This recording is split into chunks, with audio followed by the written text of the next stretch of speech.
Well, it's great to be here. What a tremendous turnout. Welcome to New York City. I know that for 6 years, the Band of Pride has brought young musicians from across the country to help us raise awareness of America's veterans. And what you'll be doing is reminding us of the power of music to educate the public, and also to remind us of historical events that have defined our nation. Here in New York City, 10 years after September 11th, we honor our history by securing our future. The New York City Police Department, the New York City Fire Department, and the United States military have made it our mission to protect this city and to protect this country. And now, more than ever, we're joined together in a common cause. So we are extremely grateful for that partnership and for everything that our veterans have done in preserving our freedoms. So thank you so much for honoring everything that they have done for our nation, and I expect to see you all tomorrow at the parade. Thank you.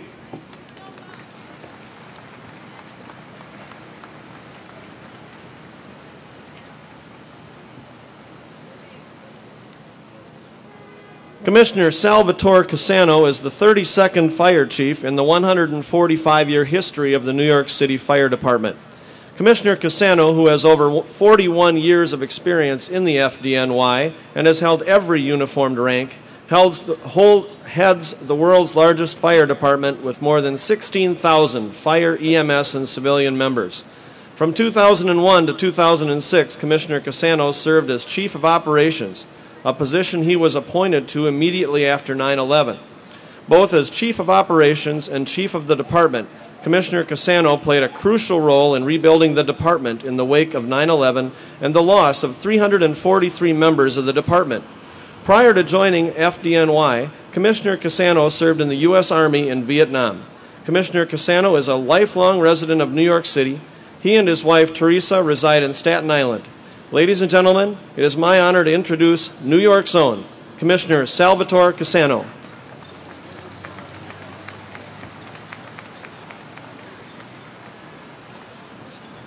Good morning. Good morning. All revved up. That's great. I want to welcome you to New York City. Over 15,000 students here to play.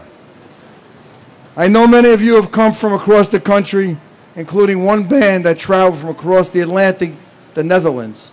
That's quite an accomplishment. I know you all worked extremely hard for this moment, and every one of you is going to put on an incredible show tomorrow for the world to see. But keep in mind why we have this parade.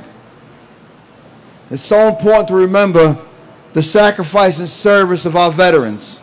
Millions of young men and women, not much older than you, have served this country for generations, protecting our freedom and our way of life. I'm a veteran myself. I served in the Army in Vietnam before any of you were born. By sharing your talents, marching, and performing as you will in the parade tomorrow, you honor every one of those men and women that are serving and that have served. This year, as we mark Veterans Day here in New York City, we also commemorate the 10th anniversary of the attacks of September 11th, the worst attack our city and country has ever seen. Many of you might not have been old enough to understand what was going on at the time. What you should all know is what you should tell our future generations, is that September 11th, we did see the worst of humanity in a cowardly attack that cost thousands of lives. But we also saw the best in humanity. We saw people come together like never before to help each other. Hundreds of our firefighters, NYPD, Port Authority, and first responders rushed into those towers to help people that they had never met. 343 FDNY members, 23 police department members, and 37 Port Authority members did not come home that day. They sacrificed their lives so that others could live. And after the towers fell, this city, the whole country, and the world banded together to help us through that tragedy. The outpouring of support is something that is truly tough to describe. That's what you should all learn from September 11th. If you do the right thing, if you work hard, and always look to help each other, together we can overcome any obstacle and any tragedy. Thank you for coming to New York to help us celebrate this commemorative event. And thank you for all the support you have supplied to New York City for the last 10 years.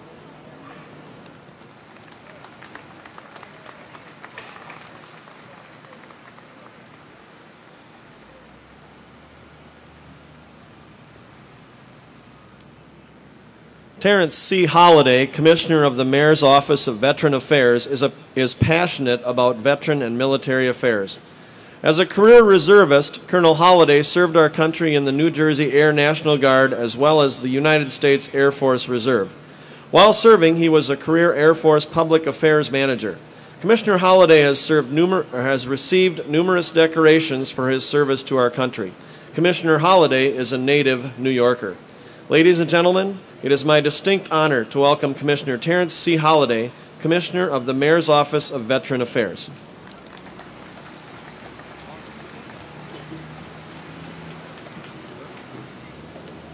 Hi, good morning, everybody. I'm a frustrated glockenspieler, I guess it was, so I envy you out there.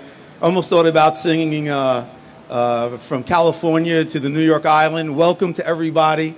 Thank you for coming to New York to help us memorialize the 10th anniversary of 9/11. New York was a much different place at that time as we were struggling to make certain we got where we needed to be, and look where we are right now. We're here in Father Duffy Square, and I guess this is an internet moment for most of you. I would like this to be an internet moment for you to take a look and see who Father Duffy was. Veterans Day came about as a result of Armistice Day at the conclusion of World War I. Father Duffy was a hero and a mainstay of the Fighting Irish, the 69th Infantry. He was a chaplain, and this square is named after him. And actually, he worked for a very famous man called Wild Bill Donovan, who ultimately headed up the OSS for World War II. There's another World War I internet moment. The name is Major James Reese. All right, he was a first lieutenant, ultimately a major, with the 369th Infantry Regiment, and those were the Hellfighters of Harlem. I also found out they were called the Black Rattlers. I didn't know about that. But it's a National Guard unit that still has an armory in New York City. But why I say that is that we're in the heart of the theater district. So we think about George M. Cohan. We think about a number of things. All right. James Reese was a jazz composer. And after World War II, he led the regimental band for the 369th. And the 369th Regimental Band toured Europe and was largely responsible for bringing ragtime to Europe. So that's something you might want to take a look at. In any event, I want to thank you so very, very much for coming to New York. Tomorrow is going to be a fantastic day.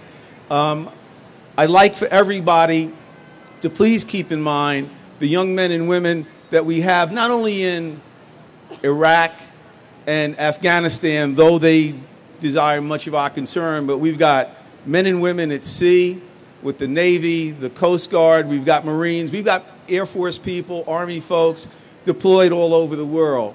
They need to be in our thoughts. They're the ones who are making today possible and tomorrow even brighter. Thank you so very much for coming to New York. Please enjoy yourself.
He serves the City of New York as Senior Advisor in Criminal Justice, Special Enforcement, and Citywide Event Coordination, and Manager for the Business Integrity Commission.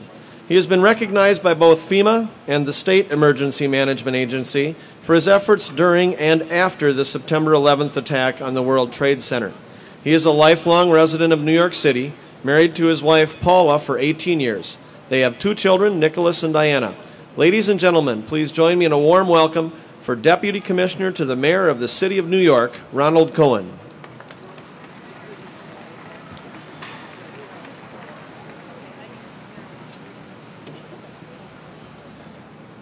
I had prepared some remarks, and when I came here this morning and I looked at the enormity of this crowd and the amazing view on your faces, I took them and I threw them away, because my father taught me many years ago, when you speak from here, you can get it wrong. But when you speak from here, you can always get it right. That said, though we have clouds in the sky today, the sun is shining up from Times Square. With you here today, it's amazing, and there is no more of a suitable place for you to be than on Broadway. And I thank you so much. I'd like to thank our veterans and our active military for their service, for keeping our country safe, and for allowing me to sleep at night knowing that our children and my children are protected. 10 years ago, we experienced, as my fellow commissioner said, one of the worst tragedies that this country has ever experienced. And a couple of weeks after that event, while at the Family Center, a young lady came over to me, and she had tears in her eyes, and she looked at me, and I said, "Is there anything that I can do for you?" And she said to me, "Mr. Cohen, I lost my everything. They took away my everything." And I didn't know what to say. And 10 years later, at the ceremony that we had down at the memorial, I saw that same lady. And she came over to me and she recognized me. And she said to me, "Hi, how are you?" I said, "I'm doing okay." And I said to her, "And yourself?" She says, "I want to thank the City of New York. I want to thank our military for giving me back a little bit of my everything." And that, I think, says it all. At the end of the day, this is the greatest city in the world. This is the greatest country in the world. And it is because of young people like you with your amazing talents is what makes it great. It is because of our services. It is because of our agencies that bound us together. And that could never be broken. As they say, the rope with one brand could be slightly broken, but when the braids are twined together, it's unbreakable. That said, I would like to say one more thing, because I am absolutely overwhelmed by your performance here today. In life, it's not the amount of breaths that you take, but it's what takes your breath away. And I have to tell you this. Your performance and your just being here has truly taken my breath away. I'd like to thank you all and have a wonderful Veterans Day.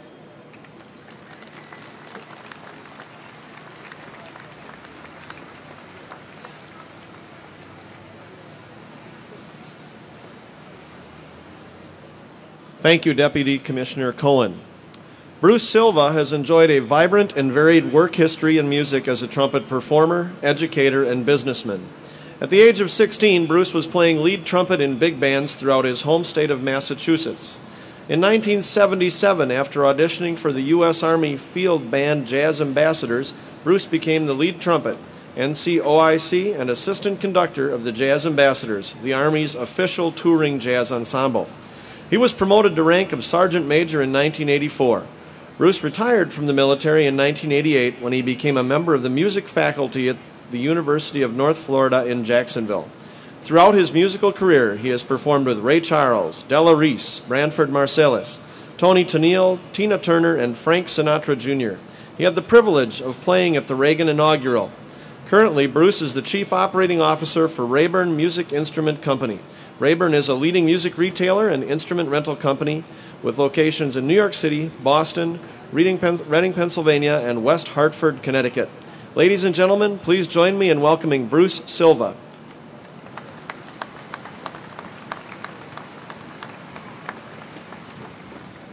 Thank you very much. This is overwhelming for me as well. The 2001 September 11 tragedy was something we'll never forget. And as I look around, I think some of you probably didn't remember that day. And I hope you take the time to at least check into some of the things that happened, the 2,700 lives that we lost, the 343 firefighters, the policemen, and I have a son and a son-in-law and 2 nephews that are policemen, so it's very dear to my heart. There was a tragedy not only in New York, but a plane crashed into the Pentagon, a place that I worked and spent time with many years ago. There was another plane that crashed into a little town called Shanksville. And prior to that day, I had no idea where Shanksville was.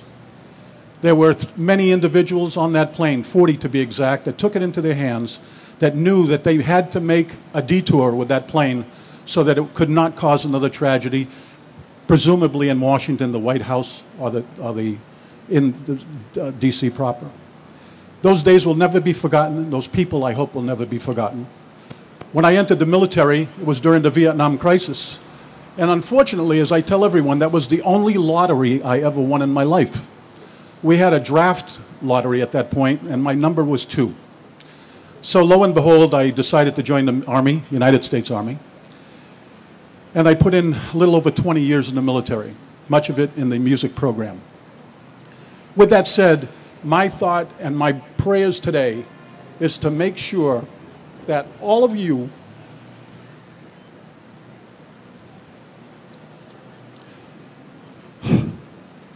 make a difference in life.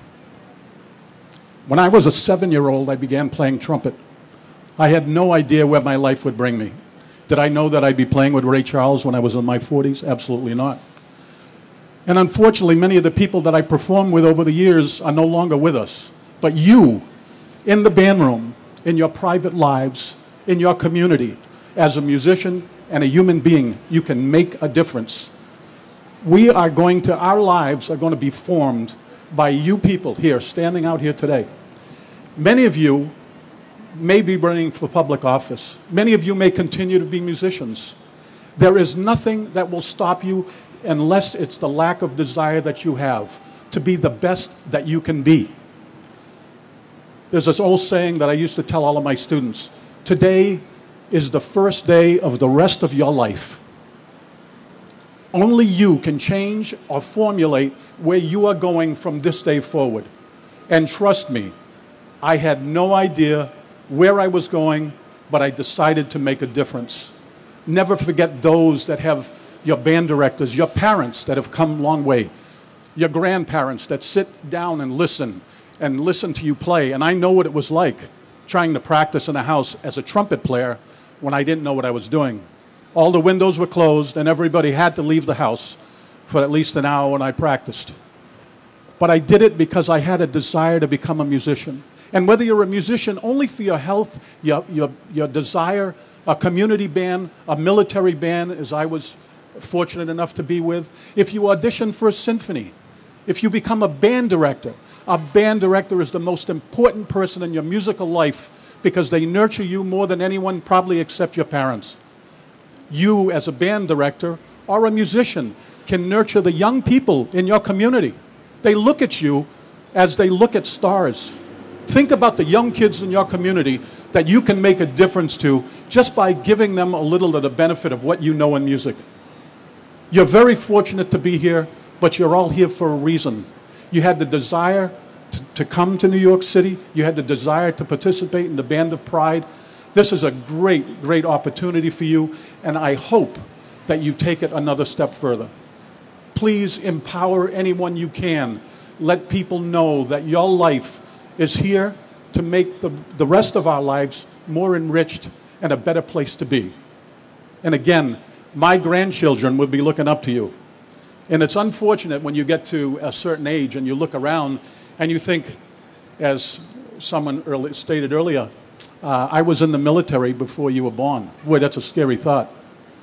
But you know what? I have all the confidence in the world that our young people of today are going to mold our future to be a great United States of America. Good luck, and God bless you.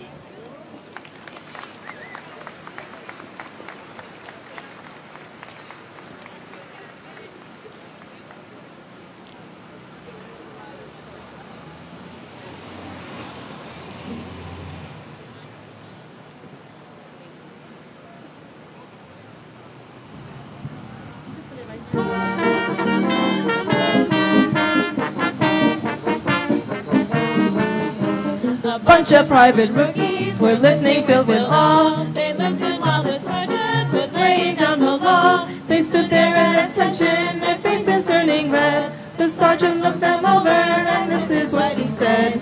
This is the Army, Mrs. Jones.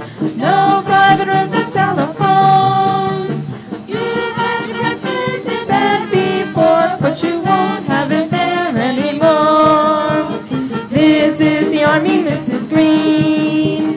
We like barracks nice and clean.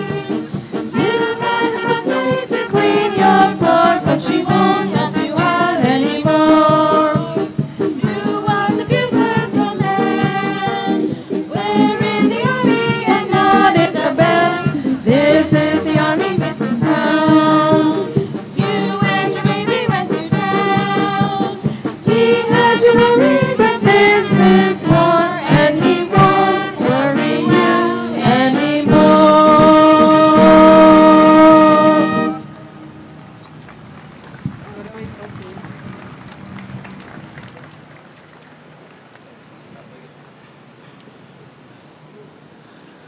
Lee Ialpi joined the New York City Fire Department in 1970.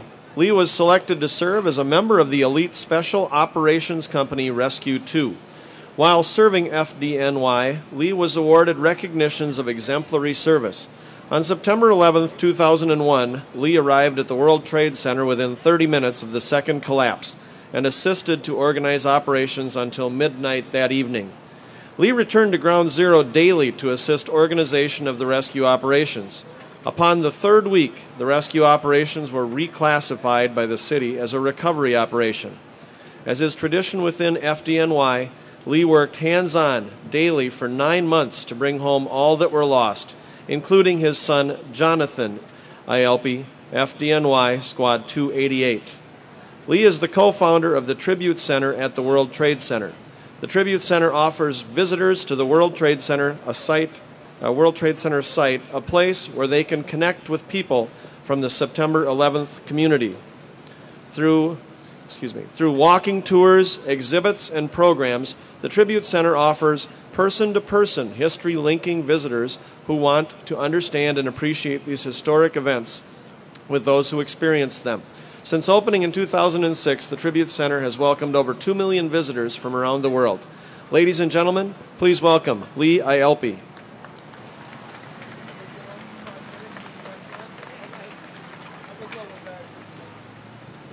Good morning. And I like facing this way because this is tomorrow, and that's wonderful. Listen, I did spend a lot of time at the World Trade Center site, and I had a mission. I also spent a lot of time in Vietnam. I worked with a lot of beautiful men and women. I worked in a special unit, many of which didn't come home from Vietnam. In the fire department, I worked with another special unit, a very elite unit. But there are many elite units in the fire department. I like to think they're all elite. The New York City Police Department, the same. Port Authority Police Department is the same. Establishing the Tribute Center was something that I of course, never expected.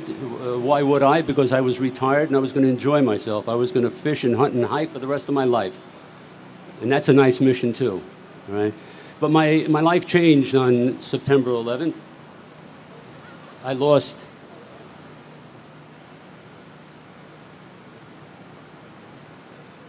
probably 80 very good friends very good friends. I lost my best friend, my son, Jonathan, 29 years old, married, father of 2 little boys. So going on, there are many things you can do when things like this happen to you in your life. One, of course, is hate. And hate can come very easily, can't it? But I chose not to hate because hate did this to us. It did this to you out there. It did this to you. It caused our beautiful country to go to war once again. It caused a lot of beautiful young men and women to put their lives on the line because they volunteered to serve their country. Many of whom will not come home because they died fighting for their country once again. So my mission is simple. It's not hatred, it's understanding. It's education. Something that, and I can see you looking at me, and I like that, because you are tomorrow's people. It's been said a number of times now.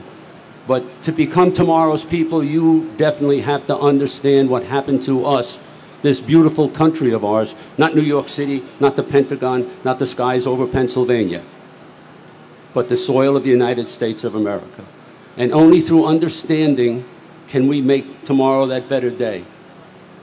We must not be afraid to talk about radical Islamic fundamentalists, as opposed to the beautiful millions and millions of Muslim people that are out there. Not that small fraction that did this to us. And only by understanding can we make tomorrow that better day. Only through education and enlightenment can we make tomorrow that better day. So I don't like that word hatred, other than to speak about why we should not use it. But I like the word education. I like the word enlightenment. I like the word about tomorrow being a better day. You're here for a very special reason, and that's to honor our men and women in uniform. And we've had a lot of men and women in uniform over the 230 some odd years of our beautiful history. So tomorrow, you do me a favor. Now, you got to promise me you're going to do me a favor. Are you going to shake your heads? Yes? Okay. Listen, when you take that first step tomorrow morning and you play your first notes, play it loud. Play it the best you've ever played it. And you know what? They're going to hear it. These young men and women are going to hear it. The young men and women that are wounded that you're going to be seeing tomorrow are going to hear it. And you know what? There's a lot of people up there that are going to hear it. So think about that. And when you see these folks, say thank you to them. But remember what I said about learning. All right? And go for it. Follow your mission. And Melinda, I'd like to thank you. This is a great undertaking. It's been done before. Hopefully, God's willing, it'll continue. God bless you all. God bless our men and women in uniform. And you know what? God bless America. Thank you.